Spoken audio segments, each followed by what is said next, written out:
quick check-in. As I usually do housekeeping, are there any questions for any of the upcoming assignments or anything regarding question of the week? No? Everybody good? Okay. All right, so today we have a speaker, Dawn Simmons, who came all the way from Louisiana. So let's give her a big welcome and thank you so much for taking the time Thank to y'all come for to having speak me. to our class. Yes, thank you so much. All right. Well, my name is Dawn Simmons, and this is my family. I am mama to these 9 right here. This is a picture from 2016, my oldest son Ren's wedding. So this was a few years back, but this is, it's hard to get pictures of the whole crew as everybody grows older, and, it's tough to get everybody together. So this was probably the last time that, we were all together, where we were all dressed up and pretty and was able to take a picture. So, like I said, this was in 2016. So here's a little more recent picture of everyone. This is me and my husband Ray. Ren, Katie, Shay, Rhett, Carly, Kyle, and Lindy, Christopher, and Cameron. So, on December 17th of 2021, we had gone to my son Christopher's basketball game in a town called Monroe, Louisiana, which was this was a long drive. It was about 4 hours one way. We went to the basketball game. Our little school was undefeated. It was a great time. The kids were hungry. We stopped at Subway after the game, and then we proceeded to go home. December 17th was the last day of school before the Christmas break. So we were just ready to get home. We were ready to begin the Christmas festivities and, begin to enjoy the holidays. Well, on our way back home, we were heading back on Interstate I-49 where a drunk driver hit us head on, and Lindy, Christopher, and Cameron lost their lives that night. So, I'm going to tell you about the navigation through grief and how I got from then to here after losing my 3 youngest children all at the same time. So this is Lindy. Let me tell you a little bit about Lindy. Lindy was 20 years old at the time of the crash. She was our memory maker. She was the most creative young lady I have ever known in my life. She was a phenomenal photographer. She videoed, photographed, and documented everyday life. She loved life, lived it to the fullest. She was a sophomore at Nichols State University in Louisiana at the time of the crash. She had just landed her dream job. She had, in November of 21, she had got hired to be the campus photographer. And she was supposed to start that position in January of 22, but that day never came for her. Her life was stolen by one man's selfish decision to get behind the wheel drunk, and her life was taken. She was homecoming queen her senior year. Here's a picture with some of her friends. With Yasmin in the pink pants and the red shirt. She was the one who she did a lot of her practice photography on, and so they had a really special relationship. They took so many pictures. She took senior pictures, she took family pictures. Her pictures stood out leaps and bounds above anyone else her age. She was so talented. She had such a bright future ahead of her. That's her little godchild on the end, who just unbelievably, she only got to spend one birthday with him. That's my oldest daughter's son, and she was his nanny. And it just still overwhelms me today. It's just hard to believe that she only got to spend one birthday with him. Lindy loved life, and I mean, she lived it to the fullest. She was just, when you were around Lindy, you were gonna be a victim to her camera, either knowingly or unknowingly. It is because of Lindy that our story has been just shared so much, because there were like 55,000 videos and pictures that we were able to take between her Snapchat, her Instagram, her camera roll. I mean, she filmed everyday life, which is just one of the things I hold so dear today. She would film things like her and Cameron would be at Walmart. She would set up her camera against the canned good. They would find a place where nobody was and do a little dance. You know, just everyday things that hold such a special place in my heart.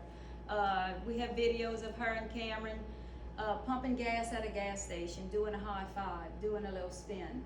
Just things that were just so regular to me before. I hold such a special place in my heart now, because it just brings me back to just how they were, just everyday events that are just so dear to me now. But she, at 20 years old, she would come in from college, and the first thing she would do is just come sit on my lap and just tell me all the things. We had such a special relationship, such a special relationship. She was just a joy, and just a girl who, when you spent the day with her, you would be in for many, many laughs. She was just a joyful person to be around. I miss her dearly. And this is Christopher. Christopher was 17 at the time of the crash. He was a remarkable young man. He was very academic. He was going to be valedictorian of his class. He was extremely athletic. He won the first team All-State Basketball Award that year. And he also won the Golden Glove Award for baseball. And he was gonna play football for his senior year. So he was just very athletic. He was very well-rounded. If I could say I want a son and I want him to be this, this, this, and this, when I can tell you Christopher checked every single box. Even as a little boy, he would run around the house and he would turn off all the light switches behind his siblings, and he was like, y'all gonna make mom's electricity bill high. I mean, he was like an old soul. He planned out things meticulously and weighed them out carefully to see how it would affect his future. I have 9 kids. I have never had a teenager that really thought out things so well like him. He was really an old soul. He was just such a remarkable young man. One of the things that just blesses me so much about him is that he was known for his integrity. When Christopher gave you his word, you can count on it. You can count on what he said. He was striving to make a 32 on his ACT. At the time of the crash, his highest score was a 26, and I am confident that he would have achieved that goal. He was very driven. He wanted to go to college to be a software engineer. His oldest brother, Ren, was a software engineer, and he had already had his own Robinhood account. He was already selling and trading stocks and things. Him and his friend had made a little video game, so he was already taking courses on his own for coding. I mean, he was just very, very driven and had many, many goals ahead of him that he would work towards. This is his little girlfriend, Marissa. She was in the crash with us as well. So it was me, Marissa, and Lindy, Christopher, and Cameron. Marissa and I were the only 2 who survived. So she is in college now, and she's in college in another state. She goes to college in Arkansas. She is doing okay. She's back physically playing softball and all the things that she did, but this will be something on her heart that she will carry with her the rest of her life. Even though they were young, they were like just a perfect little couple. I mean, they had planned on getting married. They were gonna go to Nicholls State University together. I mean, they even told me that they were gonna beat me. They were gonna have 10 kids. I'm like, okay, I want to see that. So, yeah, he was a remarkable young man. Just had such a bright future that was just stolen from one man's selfish decision. And this is my baby girl, Cameron. 15 years old at the time of the crash. 41 days short of her 16th birthday. 41 days short of getting her driver's license, which she was so excited for. She had a countdown on her phone. She was just counting the days. Never would I have dreamed that that day would not have come for her.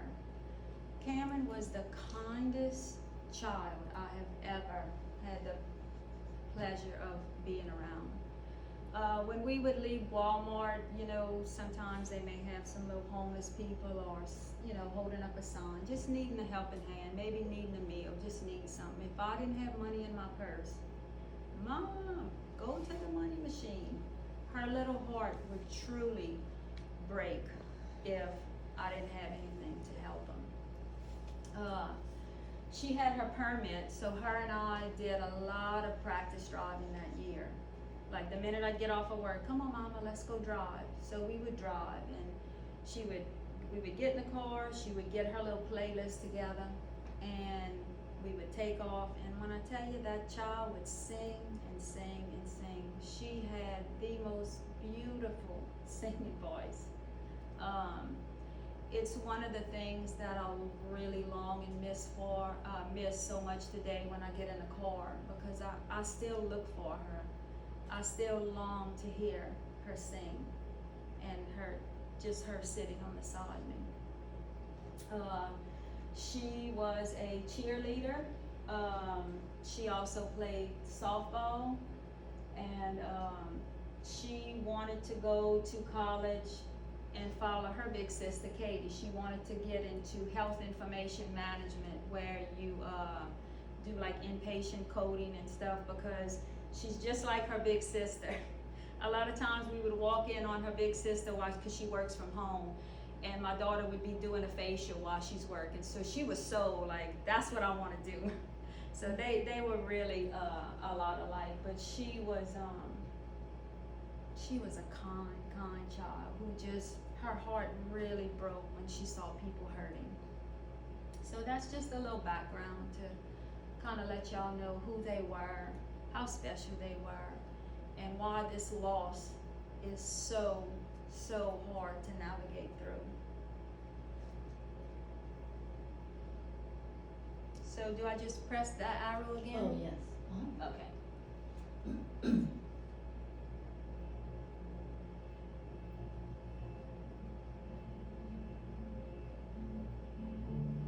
Never be so kind, you forget to be clever.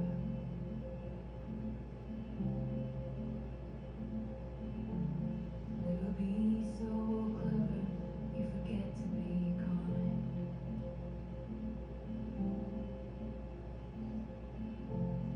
And if I didn't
some text messages from my oldest daughter, Katie, and her best friend, Allie, on the night of the crash.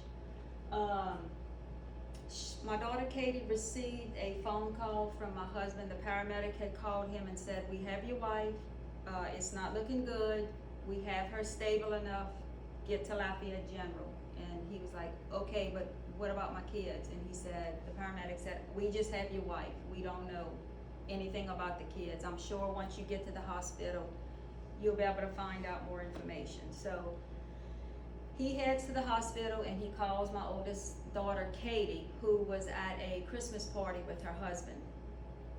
And she answered the phone, which was unusual for my husband to call her because it was like 10 something at night. And he said, "Look, y'all don't have to go. I'm gonna go see what's what and I'll let y'all know." But she said, "Oh no," she said, I'm heading to the hospital now." So her and her husband and her mother-in-law, they take off to the hospital. And when they driving up, my husband and one of my other sons came running to the car, and they had just got they just saw a post on Facebook saying that there was a crash on I-49 and that both the drivers had passed away. So they didn't know who was driving, you know, but normally Lindy drove for me because I don't see as to drive as well at night as I used to. So Lindy just always would drive for me. So they thinking this could have happened to Lindy, but my daughter, she just wouldn't believe it. So she got there, they went to the desk and were looking, you know, said, "Where's Dawn Simmons, Marissa Darby, Lindy Christopher, Cameron Simmons?" Lindy, they said, "We have Dawn, we have Marissa, we have no idea about Lindy, Christopher, and Cameron." So they started calling hospitals. So she's asking her friend Allie to look up the numbers, send them to us so that they can just start calling, because my daughter didn't want the kids to be alone, and she wanted to let my husband stay with me and just go assure the kids that somebody was there for them, that they weren't in a hospital by themselves, you know, wondering, "Where's my family, what's going on?" So my daughter says, "We can't find my siblings, only Mom and Marissa are here. The hospital can't say where they were taken." And that's when they got the information about it's Lindy, a fatality. Yes. "Oh my God, Katie, I'm so sorry. Mom's ankles are broken, she's critical. Cameron and Christopher are critical. We think Lindy is gone, but no one can tell us anything. Only Marissa and Mom are at Lafayette General." So, you know, they couldn't really get information. They didn't know if the kids were airlifted. I mean, they called almost every hospital in Louisiana, and I mean, nobody had him. So they, there was a policeman there, and he said, "Look, I don't have any information." He said, "But my best bet would be they were trying to get the kids here to Lafayette General, and there's a hospital in between the crash site and Lafayette General, a hospital called Opelousas." He said, "I'm thinking maybe they were trying to get them here and they might have coded or something." So he said, "My best bet is go check Opelousas General." So they didn't have anything else to go on. So instead of just waiting there, hearing nothing, they decided just to go to Opelousas General. So they did that, and because they had already called Opelousas, they said they didn't have any. So they went there, and they met with a security guard, and Katie said, "Look, I think want to see if my siblings are here. Can you please let me speak with a nurse or somebody who can answer my questions?" So the security guard let her in, and she met with the charge nurse, and he said, "Well, do you have any pictures of, what your siblings would look like?" So she was trying to describe it, but her husband said, "Katie, just show him a picture," because she was frazzled by this point. So showed him a picture, and he said, "Okay, come with me." So while they walk into the back, my daughter really starts freaking out, and her husband said, "Katie, we don't know, don't freak out yet." She said, "They taking us back there, like it's one of them." So in her mind, she's thinking, if any of them, they thinking it's Lindy, but still hoping that it's not. You know, she just could not wrap her head around this. So they got in the room, and they already had her in a body bag. She just couldn't, she was just frazzled by this point. So her mother-in-law told the nurse, go ahead and unzip it, and she couldn't look. And her mother-in-law said, Katie, oh my God, it's not Lindy, it's Cameron. Her little 15-year-old baby sister, who was, when I tell you, Cameron was Katie's mini-me. They look alike, they act alike, they were just the same. So she went touch her little face, and I mean, she looked perfect. You know, she said her little face was just, it looked like she was sleeping, and she pleaded with him. She said, have y'all done everything? It said, she looks fine. She said, can y'all please check again? And he said, I'm so sorry. He said, by the time we got her here, she was in such bad shape. He said, I'm so sorry. He said, there was just nothing we could do. So she was just looking at her little baby sister, just in shock. So her mother-in-law says, well, what about her other siblings? Do y'all have a 17-year-old boy and a 20-year-old girl? So he went out the room and came back in about 5 or 10 minutes later, and he said, I think we may have located your brother. And she said, oh, thank God. She said, you know, I know he's not okay, but at least he's alive. And the charge nurse said, I'm sorry. After you finish filling out paperwork on your sister, we're gonna need you to go to Bunkie General and identify your brother. So by this time, she's like just in shock, just can't even take in what information she's being told. So she said, well, what about my sister? He said, they're still trying to get her out the car. And she said, alive, right? He did. Oh no. He said, they've been trying to get her out the car for an hour and a half. So in that moment, thinking, when she was on her way to the hospital, thinking if mom's alive, never even crossed her mind that she would lose her siblings. I mean, it just wasn't even a thought. So she finds out that all 3 siblings are gone. So she called her dad, and it just so happened at the same time that Katie was finding out, a state trooper had gone to the hospital and had told the rest of the family that we had lost the 3. So this is a picture of my car. You can see the Subway cups still in the cup holders, and this is my vehicle. I can go to that crash site today. I will still find pieces of my vehicle. The drunk driver was going 80 to 90 miles an hour. We were doing 75, which is the speed limit on I-49. There were no brakes applied. We're thinking what may have happened. I have no memory of the crash. We thinking what may have happened from just a few witnesses who were, around, who were in the area, that there was a car in front of us. We were in the left lane. The car saw the drunk driver coming, hurried and cut off, and there was just no time. Like, I don't think Lindy even saw anything coming. Marissa was sleeping, and I have no recollection. So that's our best estimate of what happened. But the car did its job. All the airbags came out, everything a car can do to protect you, it did. But it's just the physics of it. When you crash going at those rates of speed,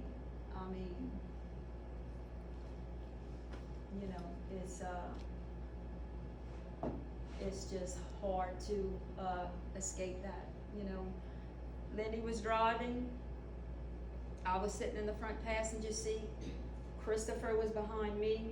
Marissa was in the middle back, and Cameron was behind Lindy. The driver's side took the brunt of it.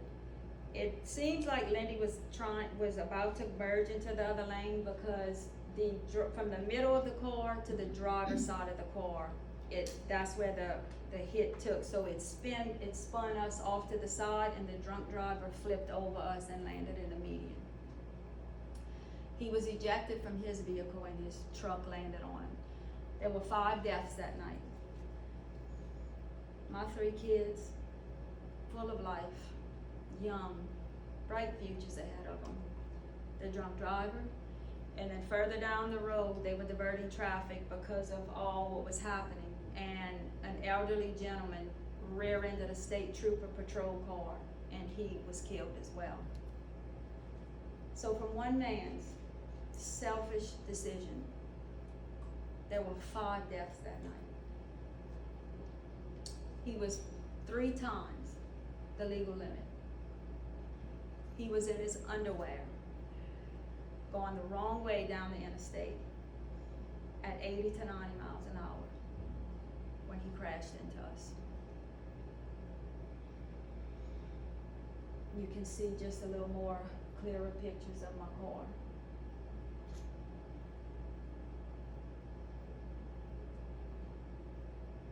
So here are some of my injuries. I was really, from what I was told, when you enter into a trauma center, they give you a number. I was a number 35. When you enter in at a 25 or older or over, normally you don't survive. Both my carotid arteries were torn. My spleen laceration, collapsed lung, many broken ribs. Sternum was fractured. 3 of my limbs were broken. And my legs were severely broken. I had to have several surgeries on my legs, and I'm just so thankful today to be able to walk. My legs are nothing like they used to be, but I am so thankful to be able to walk. I was a mail carrier. I had to retire from my job because mail carrier is a kind of physical job, and my legs just would not have been able to hold up, and mentally I don't think I could have continued with my job because of the mental stress, and with the grief and the loss and just all the things that go on when you're trying to navigate through grief. And this is Marissa, and this was some of her injuries.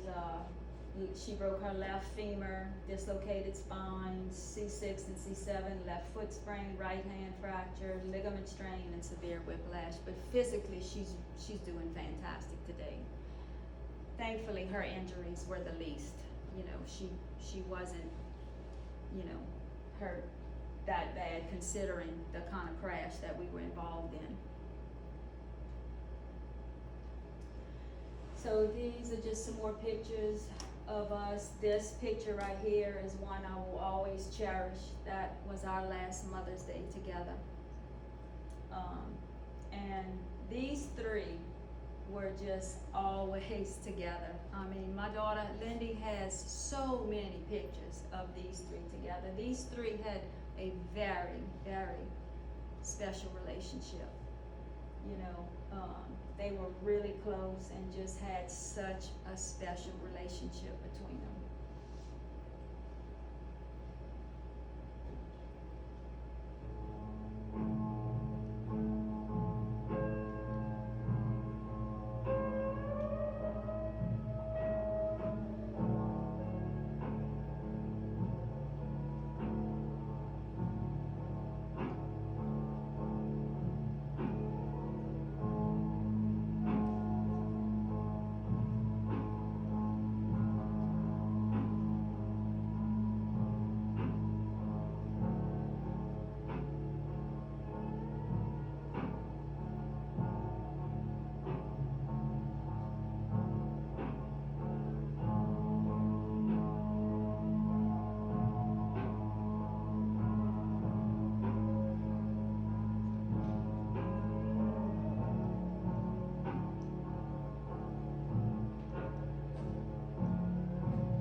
So, the crash was on December 17th.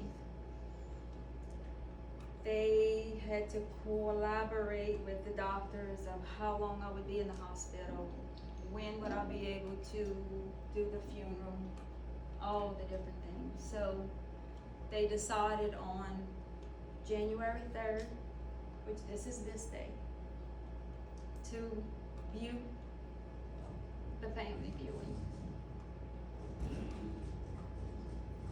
I tell you, that day, waiting behind those doors, I was in a wheelchair for like 3 months. I mean, I just couldn't put any weight on my legs or anything, but waiting behind those doors at that funeral home and to know what I was about to see. I mean, just think of 3 people in your life, 3 people that you love with all your heart, that you do life with. 3 people that are in your everyday. These were 3 young kids with such bright futures. You know, the family that we had, the family of 9 kids, that's dead and gone. All our family dynamics have changed. All our dreams, all our future plans, all that died that day. And the struggle is having to navigate to this new life without them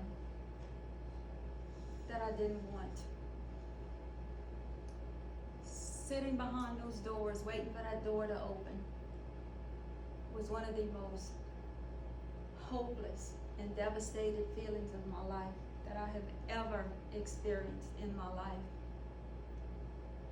My last memory of the kids alive and well was leaving that subway. At 7:03, I got my last text from Christopher. We were leaving the subway. They were in the back, we were in the front, and he texts me and he says, "Tell Lindy to drop Marissa off at her house instead of bringing her back to our house." And I looked at him and I said, "You texting me to tell her that?" And we laughed, and that's the last memory I have of my kids alive and well. When we hit so hard, I guess it just took my memory out. That is my last memory. I have no memory of the ride home. I have no memory of the night. My next memory from the subway is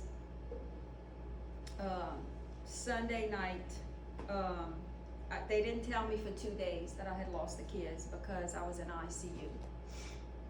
And I can kind of remember asking, when I would kind of come back into consciousness, I would ask, I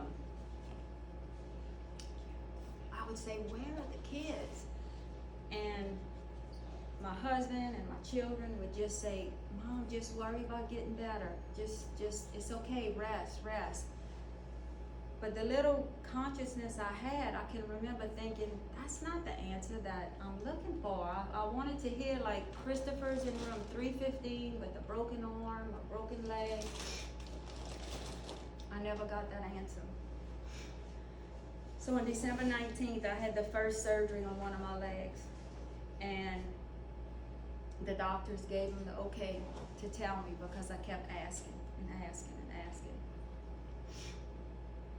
So my daughter walked in for the first time because she was busy with the funeral homes, and you just can imagine how chaotic it was with losing 3 young kids like that, drunk driver, funeral home, 18 pallbearers, just trying to figure out when to have things, just the shock of everything. What my daughter went through, I mean, she handled everything so that my husband can just stay with me, because it was just such a time of shock for everybody. But, so she came in to see me for the first time on December 19th, which was 2 days later. And she came into the room and she said, "Hey, Mom, And I looked at her dead in the eye, because her and I have a very, very close relationship. I said, Katie, where are the kids? And she was going to back up, and one of the pastors from our church was pushing her forward. He said, Katie, tell her. He said, you gotta do it now. And she said, Mom, I'm so sorry. She said, they're gone. I said, all of them? She said, yes, Mom, I'm so sorry, but thank God. You know, this is crazy. I am so glad that I was injured to the point where I couldn't take in what was happening, because I tell you, I don't think I could have physically handled the weight of losing all those 3 kids had I been my whole self. So I was able to take it in a little bit at a time. So this is January 3rd, like I said. The first time I saw him since the night of the crash. And I tell you,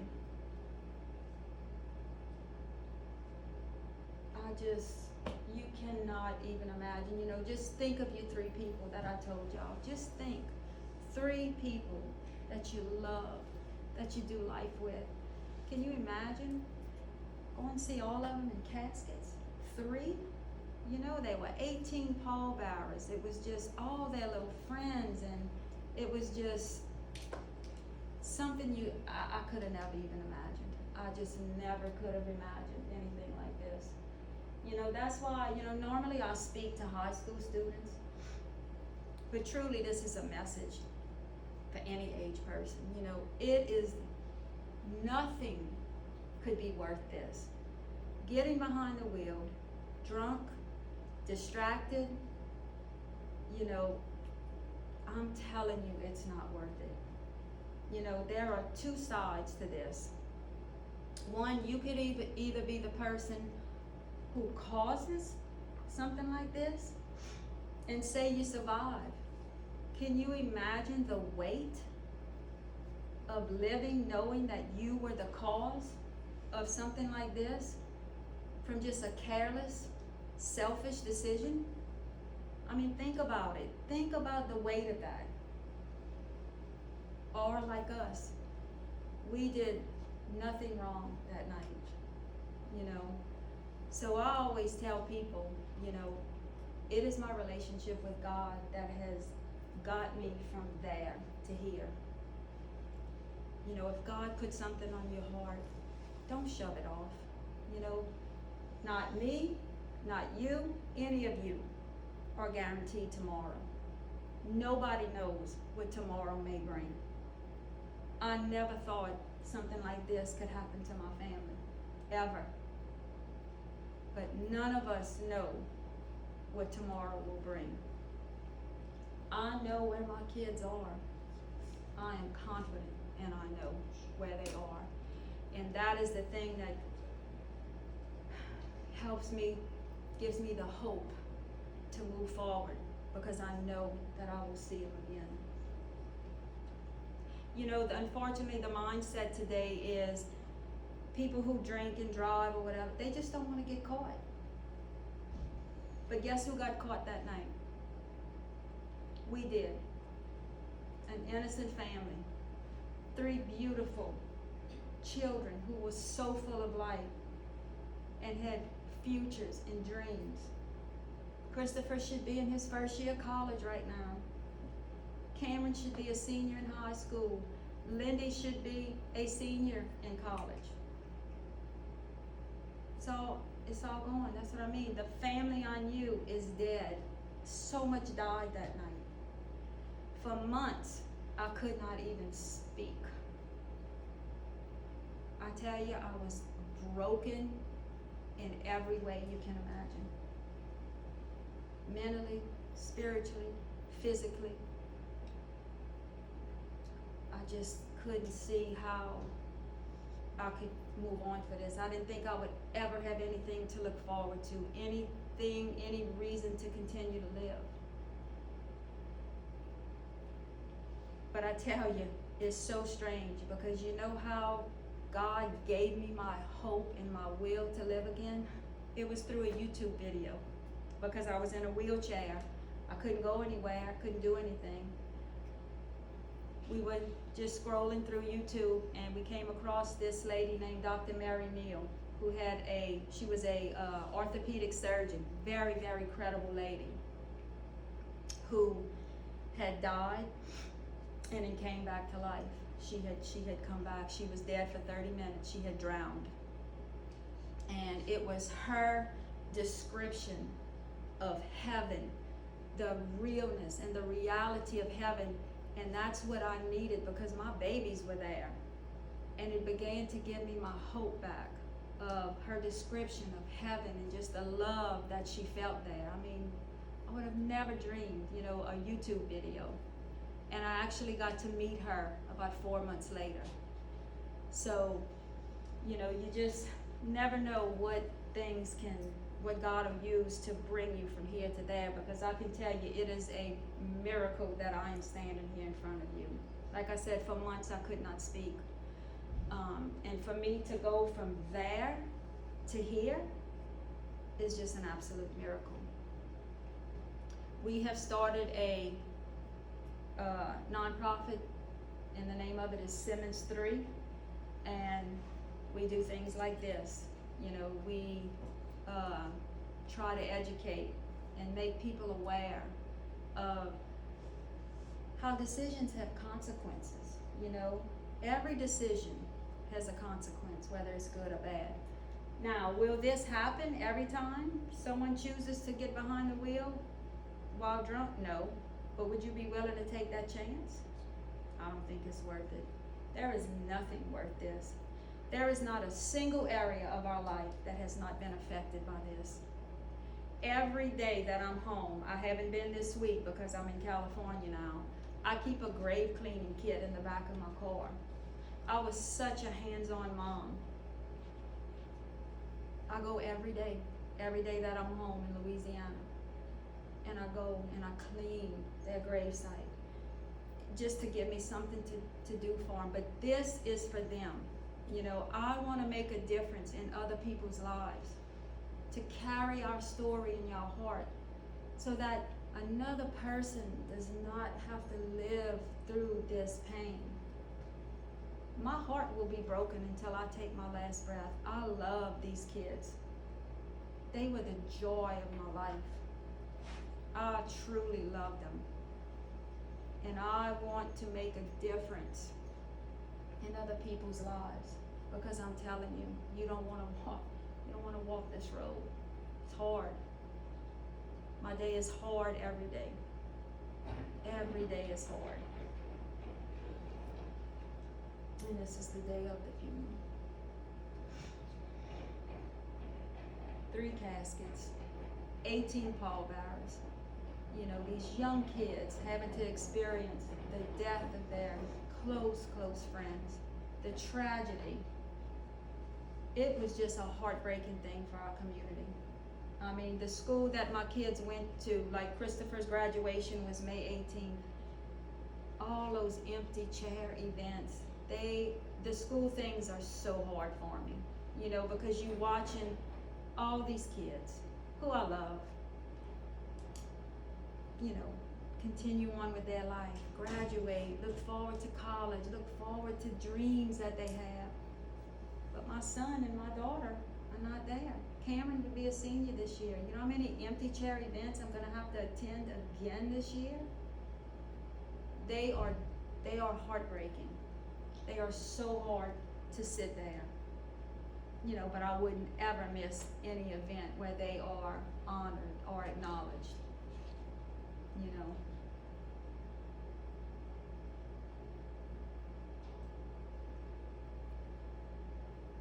They were some special and amazing little people. Like I said, please take our story and let it help you to make better decisions. And sometimes things happen that are just out of our control, like happened to us.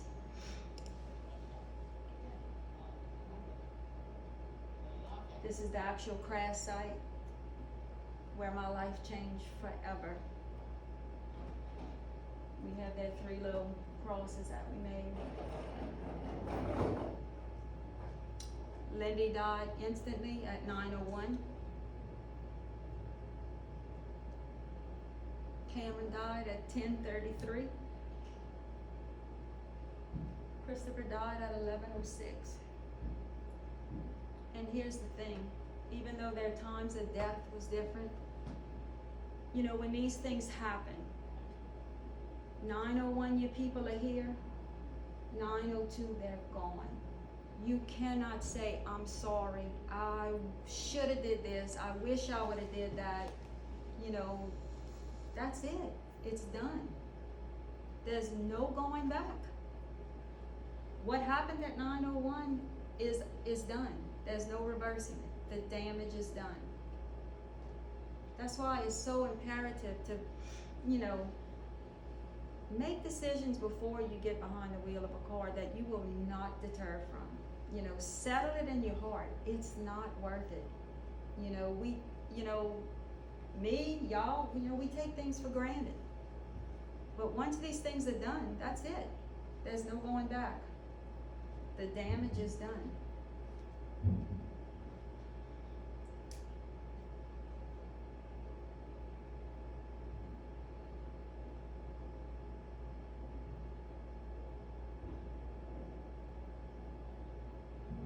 No words here for me in the aftermath.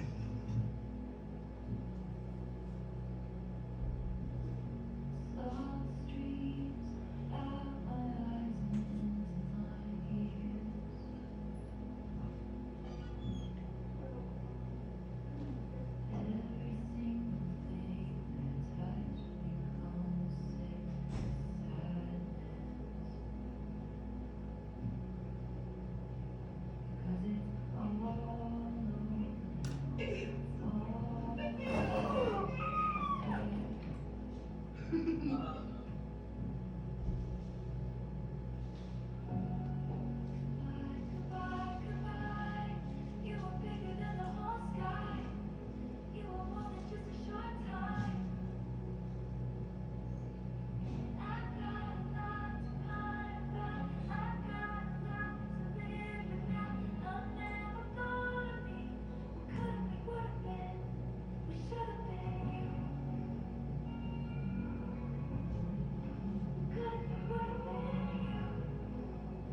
this is that gravesite. This is where I go every day that I'm in Louisiana. And I go, it's beautiful, but I hate that they're there.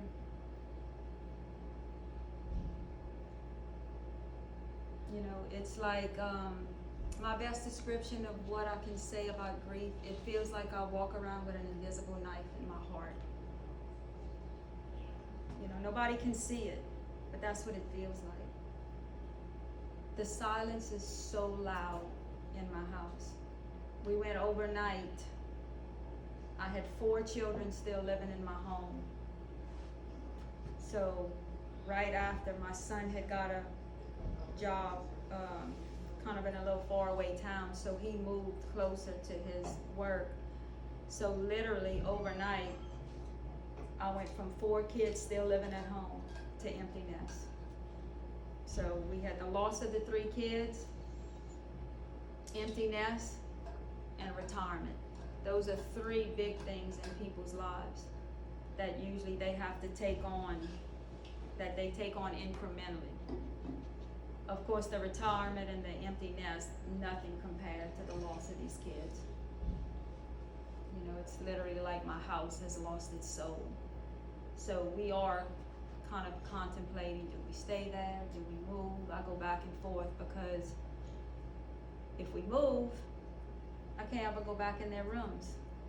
But yet I hate, you know, I hate them not being there. You know, so it's something we're gonna carefully take our time and decide. But you know, grief is something that is very unique and very individual to each person who goes through it. It has a lot to do with the relationship of the loss, the job, the person, you know, there are many different types of loss. And there's no right and wrong. You know, you need to be gentle with people who are experiencing grief, and the person needs to be gentle with themselves. When I have a bad day, I'll allow myself to have a bad day, but one rule I make for myself is I can't stay there. I have to get up and I have to push and I have to fight, even if it's the smallest step, to try and keep moving forward. So what really helps me is being able to do this, to have this platform. I get to continue to build their legacy. I am their voice. I am their hands and feet. I will represent them and do my best to represent them well. They were some amazing little people who could have contributed so much to this world. This could have been prevented. There are so many ways to get around driving and drinking now. I mean, there's Uber, we have cell phones. You know, there's just so many things that could have been done. This is such a selfish thing that people choose to do. And the ripple effects of this will just continue on and on and on. I mean, one of the biggest triggers I had was first time I went back into the grocery store. Oh my gosh, I had to leave. Oh, I used to buy this for Christopher, this for Ken. You know, it's like, oh my God, just the simplest things. You just never know what'll trigger when you go through things like this. So, y'all have any questions or anything that, anything that y'all would want to ask or? Thank you for sharing. Thank you so much. I mean, just listening to your story, like, I'm just like, I probably wouldn't even be half the woman you are right now if my kid was to be taken from me, so. Yeah, it's a miracle I'm here. I literally couldn't speak for so long. I mean, when I tell you I was broken in every way possible, it is nothing but a miracle from God. I mean, there's no other way to describe it. It's not my strength, it's His strength. You know, it has just really, you know, being able to do this has given me a purpose. I didn't think I would ever have a purpose. I didn't think I could continue to go on. I didn't think I would ever have anything to look forward to, you know. But I loved these kids, so being able to represent them has given me a purpose and a drive. And hopefully, the hope is to make a difference, even if it's one person, that they wouldn't have to go through this. This was hard. I mean, I've been through all kind of things in my life. You know, I'll be 59 years old next month. You know, lived a full life, you know. Nothing knocked me down like this. I mean, these were my 3 youngest, so when I tell you I poured my life and my heart and my soul into these kids, I loved them, I loved doing life with them. You know, my older children had, you know, this is one of my daughters right here. She lives here, that's why I'm here visiting. You know, my children, they live all over the place, so I go visit them all. I love the getting away, but I love these kids, you know, being that they were the 3 babies, I didn't have any little ones behind them, you know. Being a mama was the joy of my life. I tell you, I loved it. Like, I loved being a mama. And I put my whole heart and soul, and I was able to really, really invest in these 3.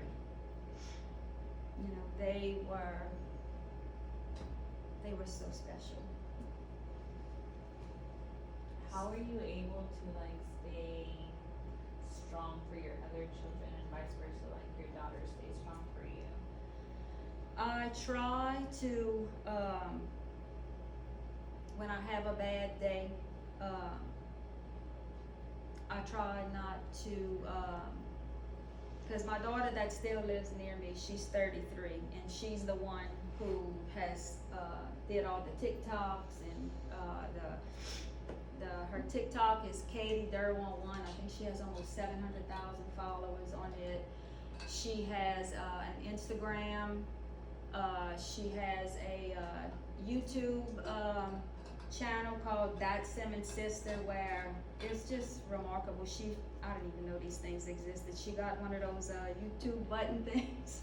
Y'all probably know what all that is more than me, but you know, because of Lindy, because of the pictures, and just what my daughter Katie did, I mean, people know them. We get comments and things, you know, so